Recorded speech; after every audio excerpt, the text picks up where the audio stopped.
Can start. So we were talking about design under uncertainty, and we'll continue to do so today also. But the idea is today we will wrap up our discussion on design under uncertainty, and then from next lecture we'll go into system reliability, which will be the last topic, more or less, right? Some deadlines. Let me remind you or tell you. The deadline for final project submission, project report submission, will be next Monday, end of day, which is what, 10th, I think? Yeah, 10th. So 10th, end of day, and midnight, right, will be the deadline for final project submission. So wrap it up. Homework 4 is not yet released. It will be released on Thursday or Friday. This Thursday or Friday. I was waiting because I wanted to cover Gaussian process, obviously. I have not done that. Design of experiments, obviously, and also design under uncertainty. So these three topics will be there in homework 4, which is the last homework. Homework 5, the bonus one, has already been released, and that deadline is also there. So I wanted to cover more topics because, or based on my experience in the minor, because where I did not give you homework on the sampling part, and then you struggled in the sampling part in the minor examination. So to minimize that part, obviously there is still system reliability and you can still struggle on that in the major, but at least I'm trying to minimize topics on which homework has not been provided. Okay, maybe I will even create a homework on system, or at least a question set on system reliability, and share with you. That will not be counted, that is not homework, but just for your practice, right? So I'll probably do that.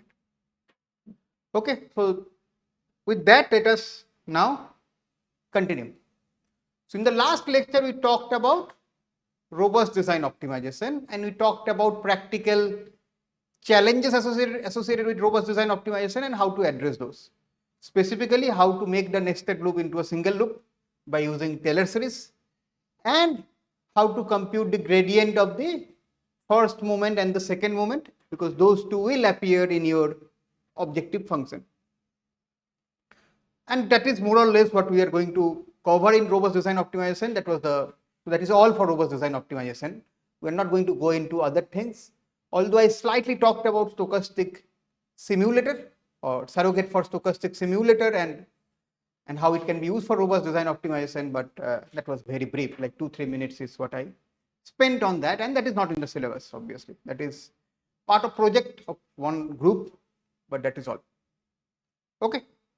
So today, as I said, we are going to wrap up our discussion on design under uncertainty, which means we are going to discuss about the other type of design under uncertainty algorithm, which is the reliability based design optimization, the challenges associated with it, and how you can address those. Okay. So to quickly recap, in reliability based design optimization, so in reliability based design optimization, which we call as RBDO, the problem statement was that you were trying to minimize some cost function subjected to probability constraint, subjected to that probability of failure should not exceed a given threshold. That was the problem statement. We discussed it in the beginning of this design under uncertainty lecture, right? So mathematically it was D star, D is some deterministic design variable, is equal to argmin. You want to minimize some cost subjected to probability constraint. So probability, the limit state function is less than equal to 0. D comma x is less than equal to 0. That is my failure domain, right? Is this probability should be less than equal to some target probability that you will define, some target probability that you will decide before designing it. Obviously, there will be some bounds on the design variable as well, but I'm not writing those. But the design variable cannot be just anything. It will be between some upper limit and lower limit, and that is what you will work with, right? Also, it is not necessary that there will be only one probability constraint. You can imagine there can be n limit state function and n probability constraint, all of which needs to be satisfied. And it depends on the actual problem statement. I mean, in a classical mechanical engineering sense, you can imagine that one of the probability constraint will be in terms of displacement or deformation. The other one will be in terms of stress. The third one can be a generic in case of in terms of some failure criteria. So you can imagine like that, right? So there can be multiple of this probability constraint.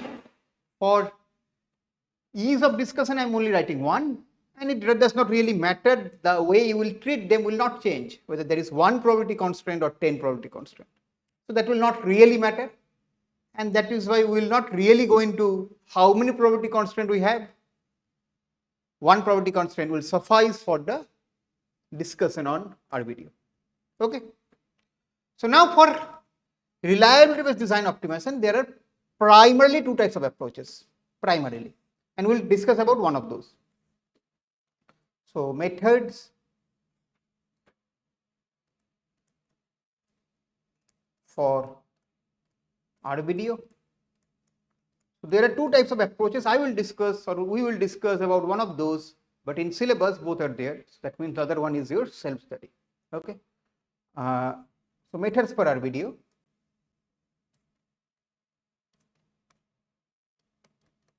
The first one, a popular approach, is known as reliability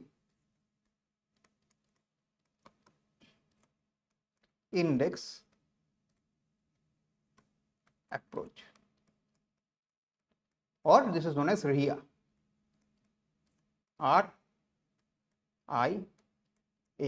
This is known as RIA, reliability index approach. Actually, there are three types of methods. Okay, so other two you will study. The second one is known as probability measure approach. This is known as PMA. Okay. The third one is, and this one I have given you some hint at some stage, is known as sequential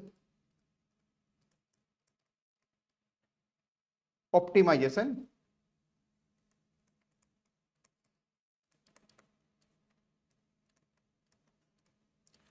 and reliability analysis, which is known as SORA. And a special type of SORA is TSM, which is known as threshold shift method. In SORA also you shift the threshold. In threshold shift method you use surrogate model to shift it in an efficient way. Okay, but broadly speaking, these are the three categories that you can imagine. One is the reliability index approach. The second one is the probability measure approach. The third one is sequential optimization and reliability analysis method.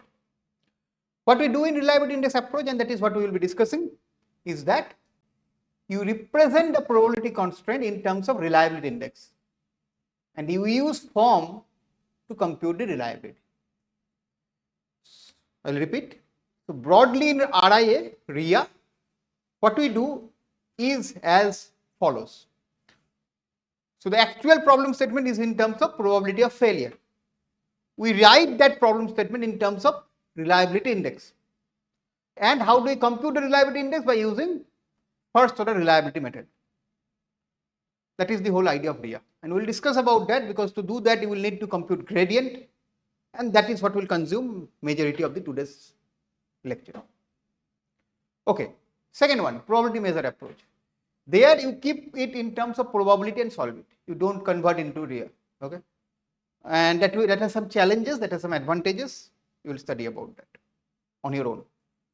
The third one is sequential optimization and reliability analysis. So here what you do, you try to shift the threshold and solve a deterministic optimization problem. You will keep on sequentially shifting the threshold, solve a deterministic optimization problem, get the design variable, solve reliability analysis at the design point D. So you will sequentially solve optimization and reliability analysis by shifting your threshold. Why shifting threshold? The idea, if you remember, in a deterministic optimization, it resides on the boundary. So if you look into this diagram, the same diagram from before, this is where it resides on the deterministic one, right? This is where it resides in the probability measure in RBDO. This is where it resides in RBDO, right? And this is where it resides in deterministic design optimization. So now, if I can shift this boundary, this constraint boundary, and have a constraint boundary, let's say from here. So let's say this is my constraint boundary. Then you can imagine that with this constraint, which is now a deterministic constraint, if you solve a deterministic optimization problem, you will end up with probably somewhere here, which is exactly same as this one. What you need to know obviously is how to shift. This is something you will need to know. So you will need to know how much to shift, and you will need to know once you have shifted, you will solve the problem, you will get the design points, and at the design point you would actually need to verify that design point by solving a reliability analysis problem. So that is the philosophy, that you will shift the constraint from this whatever black to red on the leftmost diagram, and then solve a deterministic optimization problem with the red line as your constraint instead of the black line. That is the idea. Well, again, this is something you will study on your own, but I am just telling you about the philosophy. The rest you have to study on your own, and you will get it in your homework. You will get all three in your homework. Okay.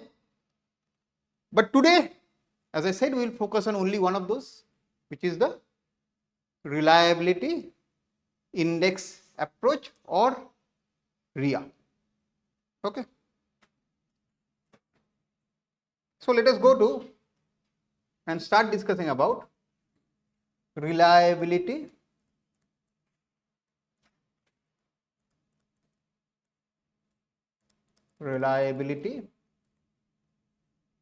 index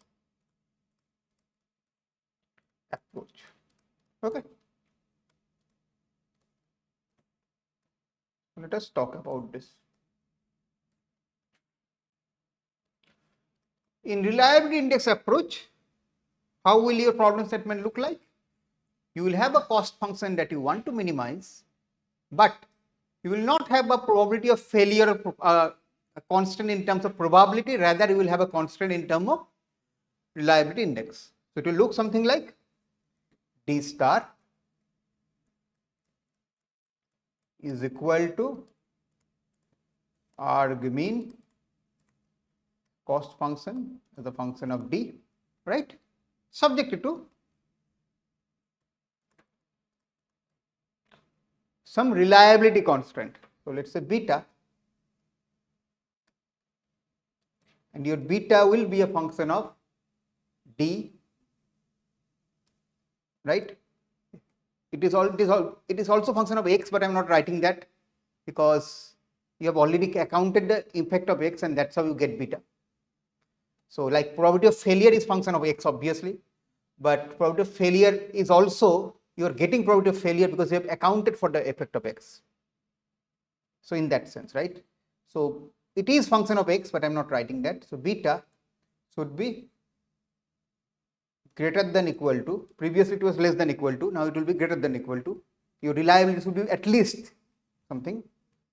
So beta target, and this is what you will decide, and then some bounds, right? So this is what you will be solving. This is what you will be solving using RIA, which is reliability index approach. X is not fixed, but X's effect is accounted for. So in the next sentence when I write, you will understand. Okay.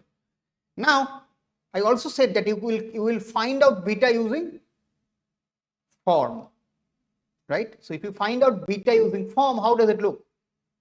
How do you find out beta? Remind me, in form, how do you find out beta? By minimizing the distance in the standard normal space. That means it will be Z transpose Z. So X will become Z and this will be Z transpose Z. That is your beta. Not just Z transpose Z, subjected to that G of Z is equal to 0, where G is the limit state function. So it is the point on the limit state function in the standard normal space that is nearest to the origin, that is my design point, and at that distance is known as the reliability. Excuse me.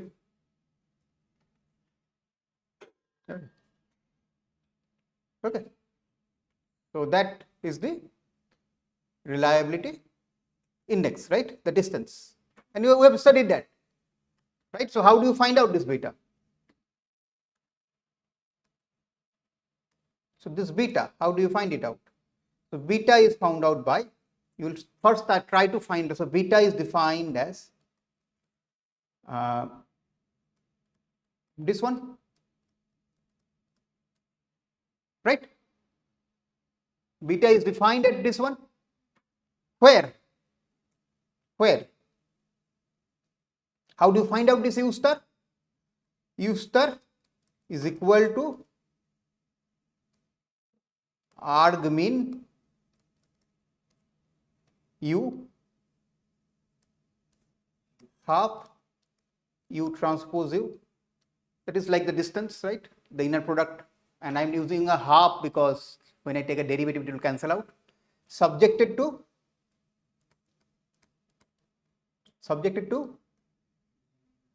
the limit state function G, which is function of, and U is X. U is X in the standard normal space. So maybe I should write Z. I mean U is used in the book, so I was using U's, but as per our notation, let us make it Z. Right?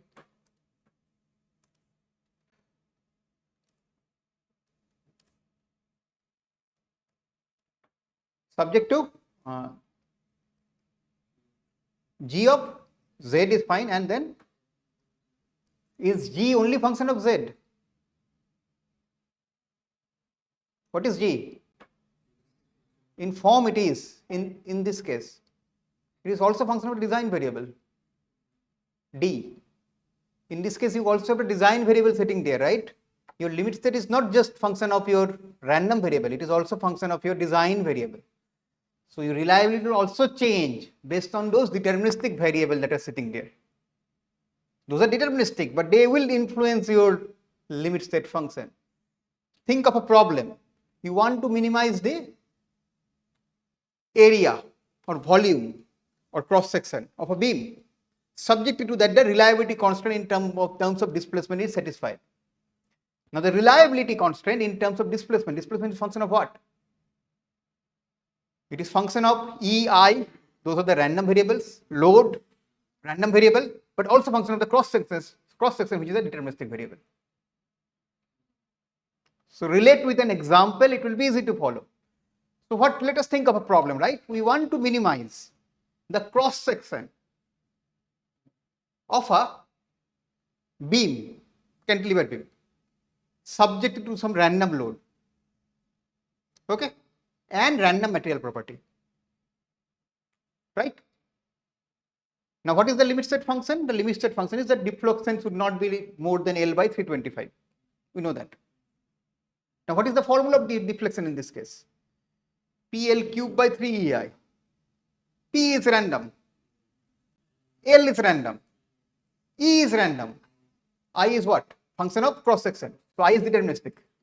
So your limit state function is function of D and X. X I am converting into limits into the standard normal space. So D and Z. Clear? What is happening? So your limit state function you have to keep in mind in RBDO or in naturally also is also function of the deterministic variable also. Why do we not consider it to be function of deterministic variable while solving reliability analysis? Because while solving reliability analysis, the value of D does not change. But in optimization, it will change from iteration to iteration. So that is why this D is to be made explicit. D is not random, but from iteration to iteration, the value of D will change. And based on the value of that D, your reliability will also keep on changing. In reliability analysis problem, that does not change. We are finding it for a given D. Because it is for a given D, we do not bother to write it. Clear? Any doubt?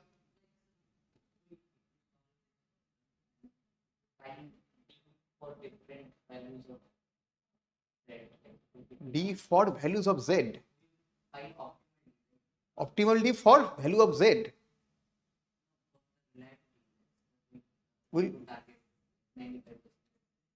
You will find. Okay. You want to find the optimal D, correct? For every step when you calculate, you get different D's. Obviously.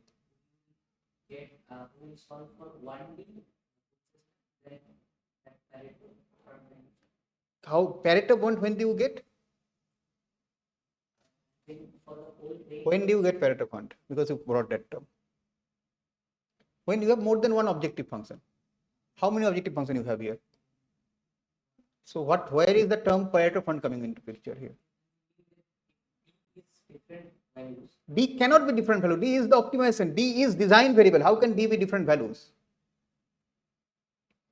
D is a design variable. Can design variable be different values? No, the optimal design variable will be one value or one set of values because you have multiple design variables, right? But to reach that design point, you will have to traverse through different non-optimal Ds. And at that, all those stages, your constraint needs to be satisfied. That is the basic principle of optimization. While optimization, you do not solve an unconstrained optimization and then say, okay, let me check whether the constraint is satisfied or not. You tackle your constraint in each and every steps of your optimization, and you satisfy your constraint in each and every step of optimization. So there is no multiple objective function. There is only one objective function.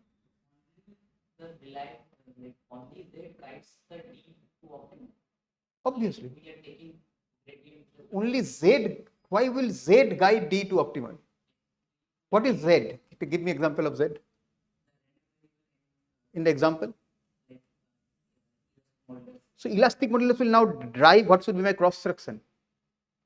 Is that because what you said that's what you are saying? Why will you take derivative with respect to Z? Why will you take with respect to Z? What are you trying to optimize?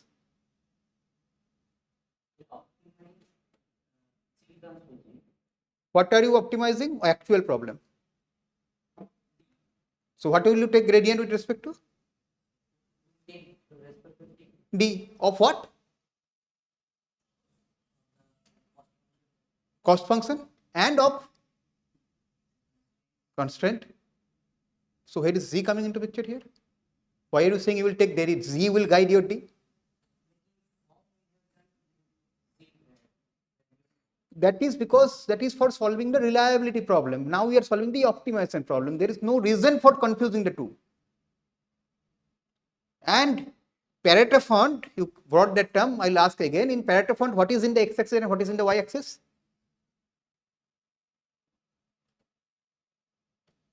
What do you plot in x-axis and what do you plot in y-axis in Pareto fund?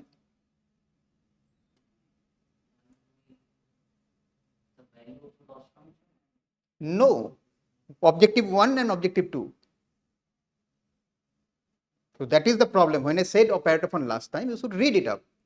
You should not imagine that Pareto fund is something, because this question is coming from your imagination that Pareto fund should be the design variable. It is not. Pareto fund is plot where x-axis is one objective, y-axis is another objective. In this case, we have one objective. So where is the question of Pareto fund even arising? Right? But I understand what we were confused because there is the inner optimization problem also, which you need to solve to find out beta. Form relies on optimization to find out beta, but that is the inner optimization problem. But there is the outer optimization also, where you will try to find out D by which will minimize this C while satisfying the constraint. So there are two optimization problem in play here. One we have already solved.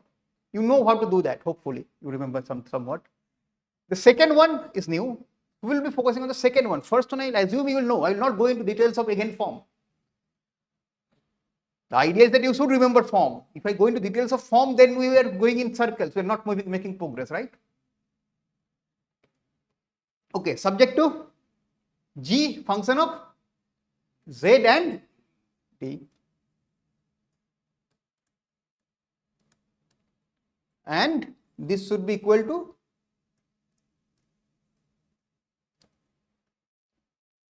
zero, right?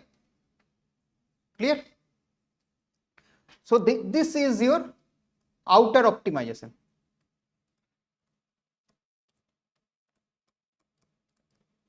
Everyone agrees that this is the outer optimization?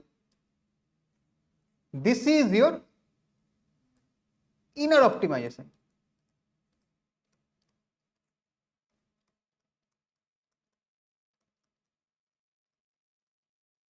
There are two optimization problems here in play.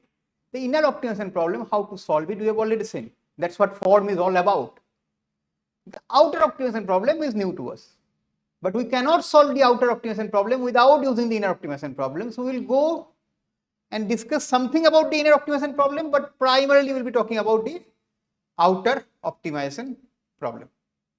Right? Clear? Any doubt? Okay. So remind me, how did we solve the inner optimization problem? How did we solve the inner optimization problem?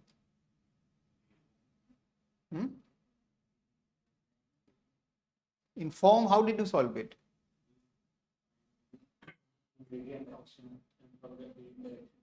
Yes, but what is the first step?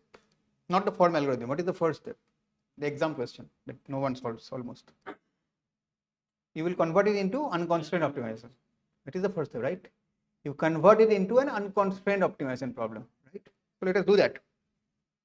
So focusing on the inner optimization.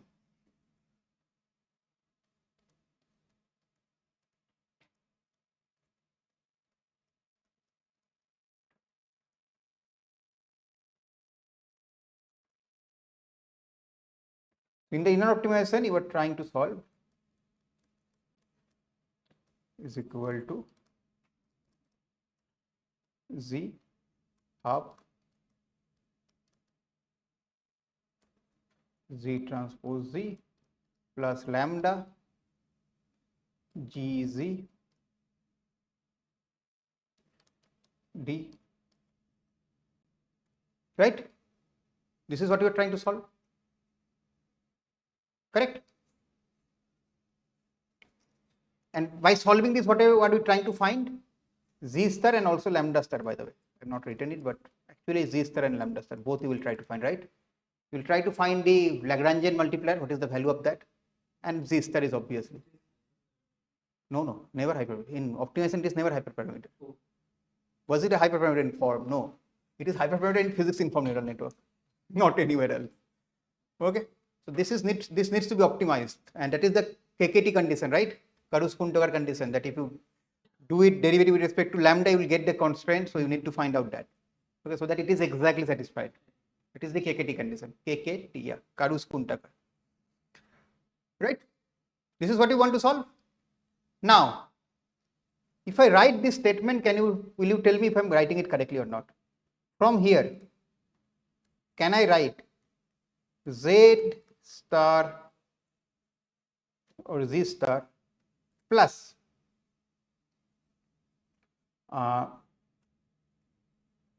lambda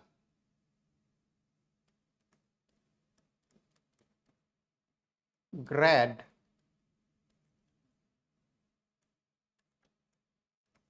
Z star is equal to 0. Is it correct, wrong? What do you think? Is this statement correct? From here, can we write this statement? Why? Correct. Because Z star and lambda star are the optimal parameters. So that means at that point, if it is truly minimized, the gradient should be equal to 0. That's what I have written. Right? That's what I have written. Agreed? What I have written is clear. Let us write one more thing. Let us also write D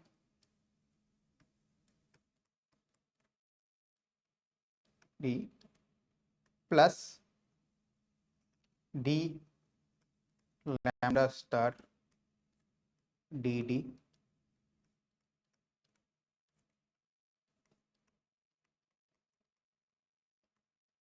plus lambda star. So there is grad. So first is grad Z D G Z star comma D plus grad square I should write because there are two, grad square ZZ G D multiplied by D Z star or Z at Z star, so I'll write Z star DD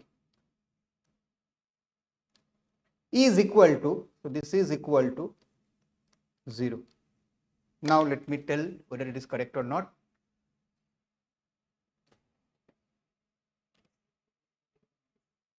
Why? But it should come to your mind that if for the optimal point, the second derivative we generally take to understand whether it is maximum or minima. So we generally take less than 0 or greater than 0, right? I am making it equal to 0. With respect to D, correct. Correct. So that's why we are not doing it. I'll repeat what we discussed. So generally the second derivative we take to decide whether it is a minima or maxima, right? Plus 12 stuff. But here I am saying the second derivative is equal to 0. Why? Because the second derivative is, it's not with respect to Z, but with respect to D. First thing is that. So that's why it's not less than or greater than. It should be less than or greater than, we should check when we take the second derivative with respect to Z. Because the first derivative was with respect to Z. Correct? But why should the second derivative be equal to 0? Why should the second derivative with respect to D be equal to 0? Because it is function of D. It's not that it is independent of D, that is why it is going to 0. G is function of D. So there is a dependence on D. So why, although it has dependence on D, the derivative should be equal to 0? You understand the question? If it was constant, not a function of D, then I could agree, right? Because it is a constant, derivative is equal to 0. But even the second equation, it is a function of D. Then why in the world should the derivative of that with respect to D be equal to 0? The question is clear?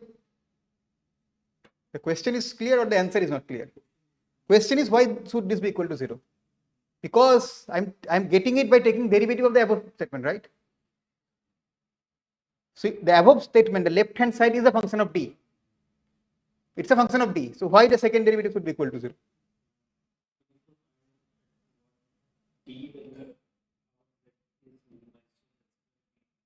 We don't need to find at D value what D value or Z is minimized.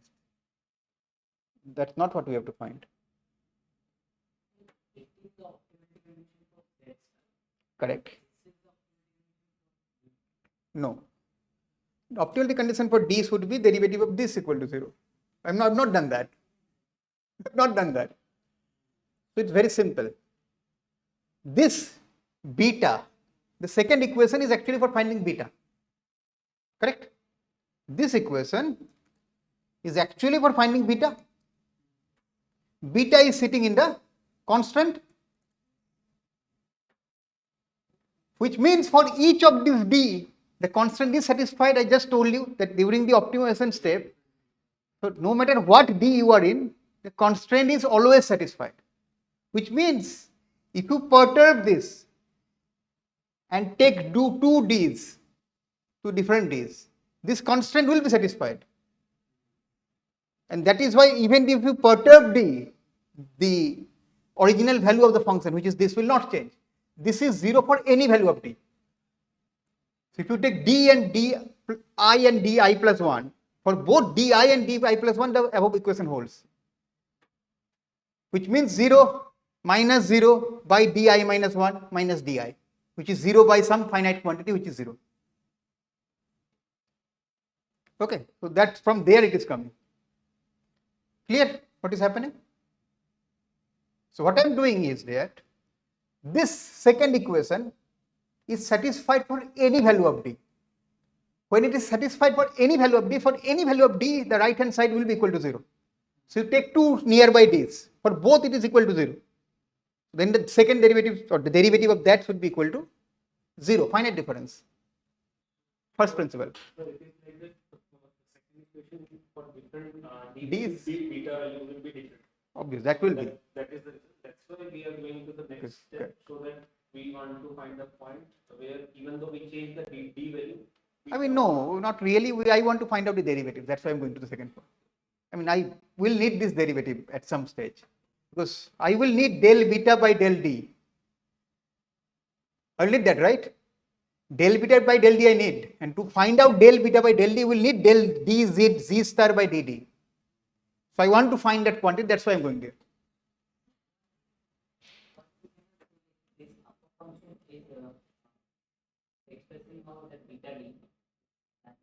No, it is not expressing beta d. It is expressing a condition that will give you z star, using which will find beta d.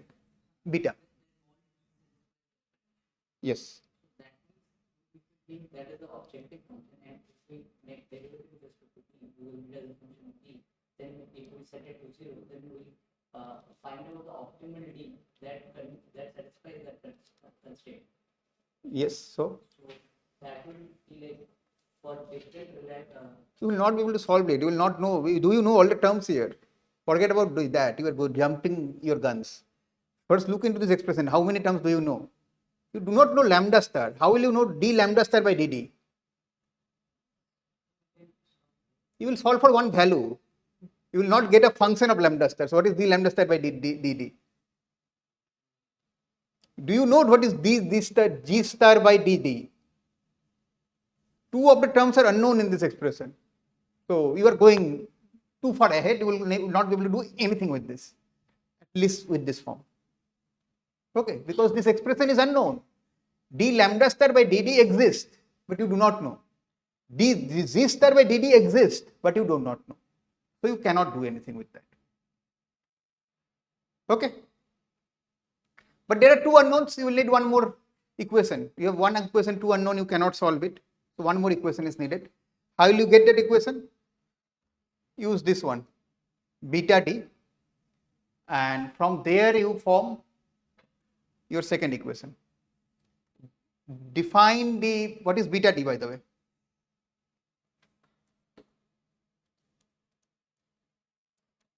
Beta d, how do you find it out?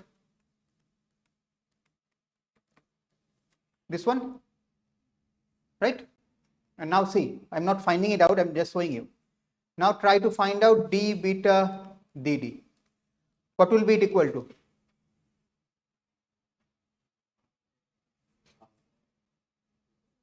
Half of z star transpose divided by multiplied by. Now you understand why you need this d z star by dd. Without this you cannot do anything. You just cannot do anything without this quantity, right? So how will you find it out? How will you find it out? This star G star by dd. This is one equation. There are two unknowns. What about the other unknown? D lambda star by dd, that is unknown. D z star by dd is another, two unknowns. So you have two unknowns here, one equation, you need one more equation. And if you have two equations, you can solve for d z star dd, take it and substitute it here. The other terms are known, you can find it out. Right? But how will you do that?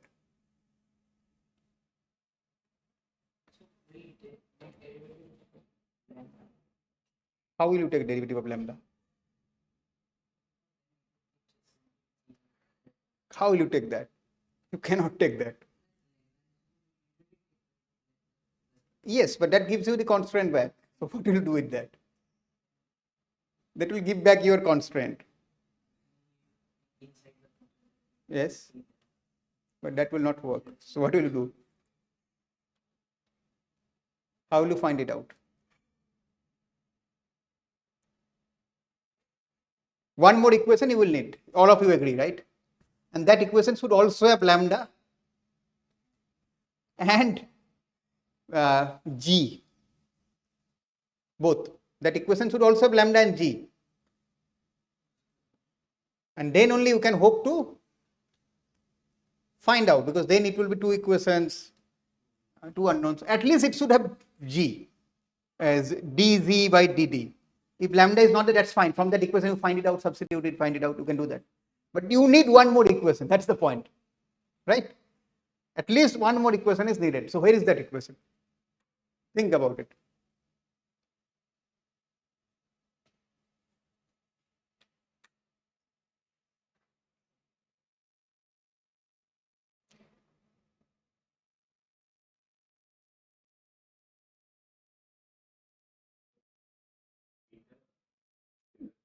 That equation will be this equation. So this two you need to, you will substitute finally.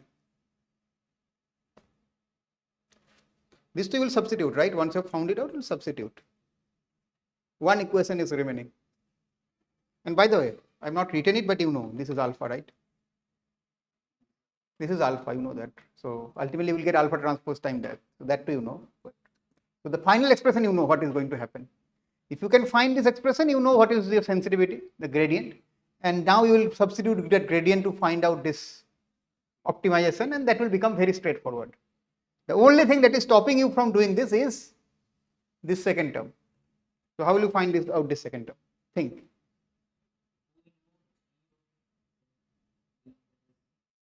We know, correct? With respect to d, and then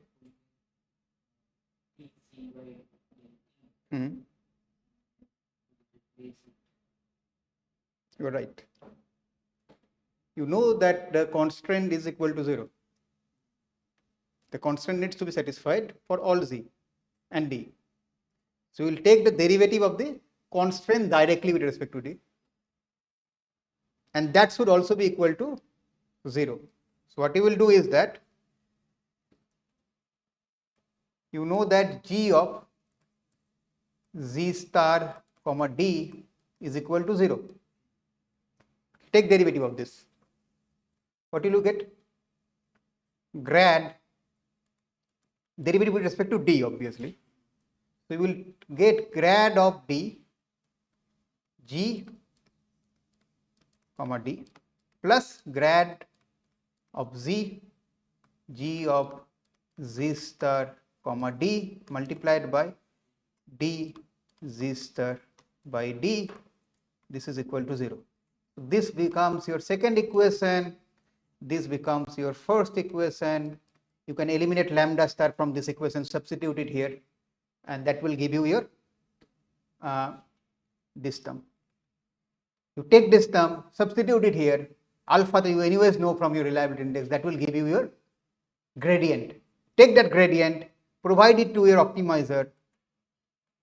You will be able to solve the reliability based design optimization problem using RIA. because everything else is straightforward. The only problem is how will you find out beta, and that we know using form, and how will you find out the gradient of beta. That we know now, we will find out using this formula.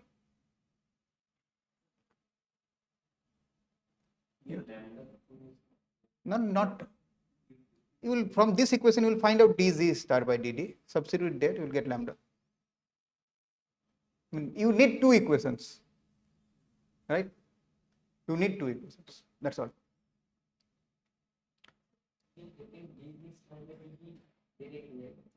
You are getting directly, but some of the terms you will get from the other equation actually, because there is gradient with respect to d, gradient with respect to z, so it helps to use both equations, stabilizes.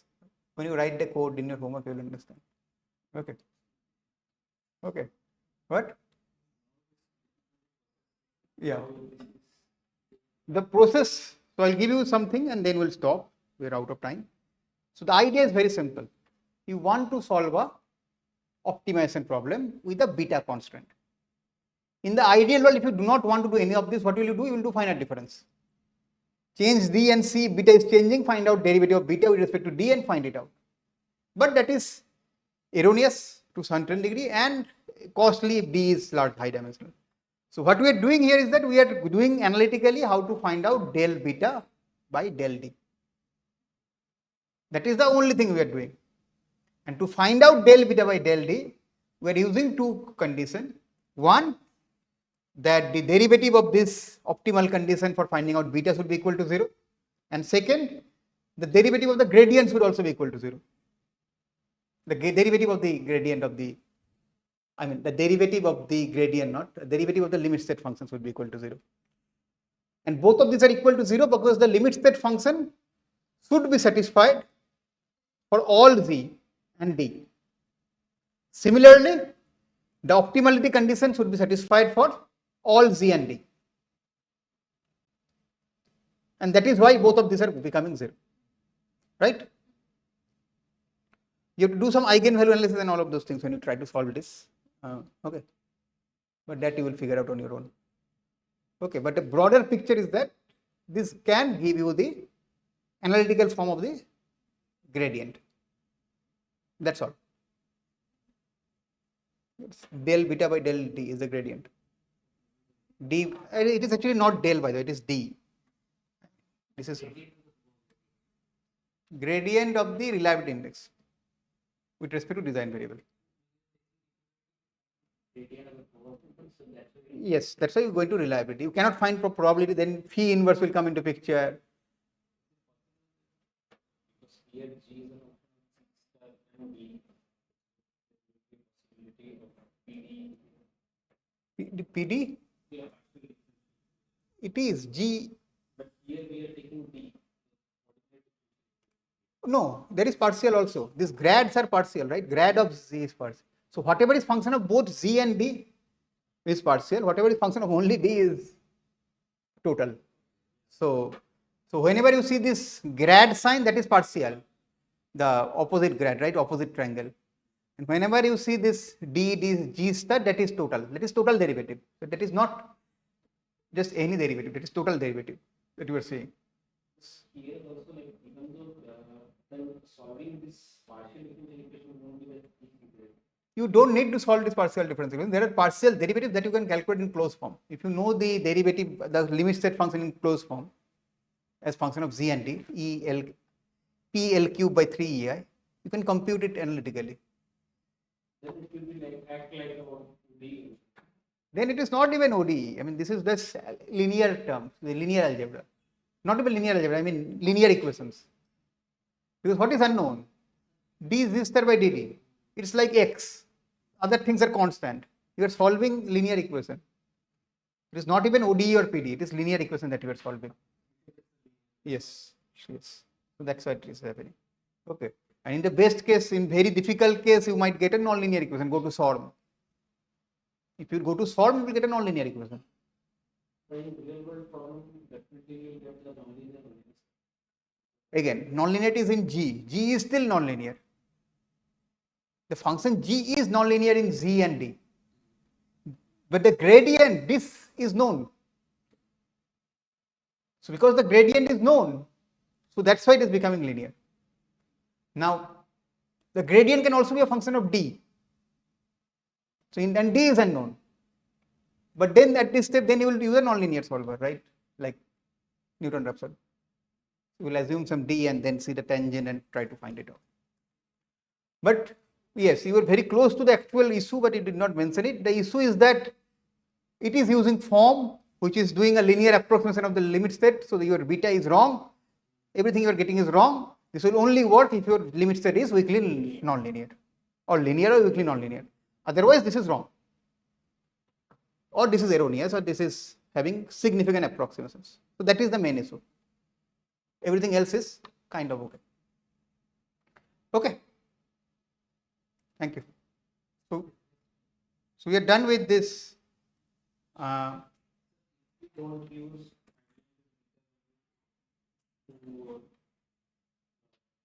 except form. Then we can use RIA is only when you are using form to find out, or SORM at max, because otherwise you will not get beta directly. So we took the RIA route because form and SORM directly gives me beta, and probability of failure is post processing. In everything else, PF is what you get, and beta is post processing. yeah. So normally cases what we do like sampling based method, MCS method, when we make a sort of Then you should not use it. This is not for sampling. In sampling, that's the kind of approach where we want to find an identical. this is an approach where form is sufficient for doing reliability,